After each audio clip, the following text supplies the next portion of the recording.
شارێکی کەنەدا پارچەزەویەک و کارێک دەداتە هەر کەسێک کە بچێتە ئەو شارە. شاری کیبریتۆن دوورگەیە کە دەکەوێتە ڕۆژهەڵاتی نۆڤا سکۆتیا لە کەنەدا. ئەم بەهەشە شاراوەیە هەوڵ دەدات زیاتر فراوان بێت سەرڕای ئەوەی هەموو هۆکارەکانی ژیانکردنی تێدایە، بەڵام گرنگترین شت بۆ ئەوان ژمارەی دانیشتووانە، چونکە ساڵ بە ساڵ و ڕۆژ بە ڕۆژ ژمارەی دانیشتوانەکەی لە کەمبوونەوەدایە. ئەم شارە جوانە بە سروشتە ناوازە و ژینگە دڵڕفێنەکەی دەناسرێتەوە و هەموو هۆکارێکی ژیانکردنیشی تێدایە و هەر شتێک کە مرۆڤ پێویستی بێت لەم شوێنە هەیە. بەڵام گەورەترین کێشەی دوورگەکە ژمارەی دانیشتوانەکەیەتی. بەو پێی لە ئێستادا 150,000 کەس تێدا دەژین و بەردەوامیش ئەو ژمارەیە لە دابەزیندایە.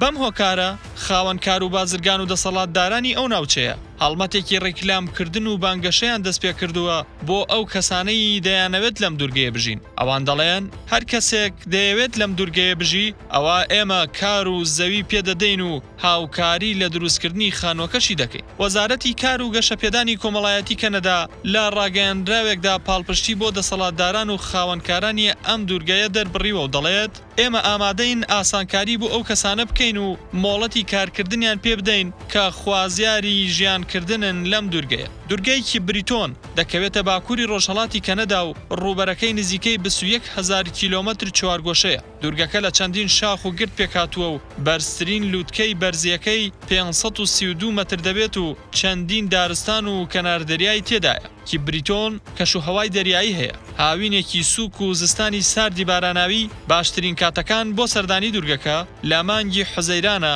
تا مانگی ئەیلول. ئێستا تو ئامادەیت سەردانی ئەم دوورگەیە بکەیت و لەوێ ژیان بگوزارێنیت؟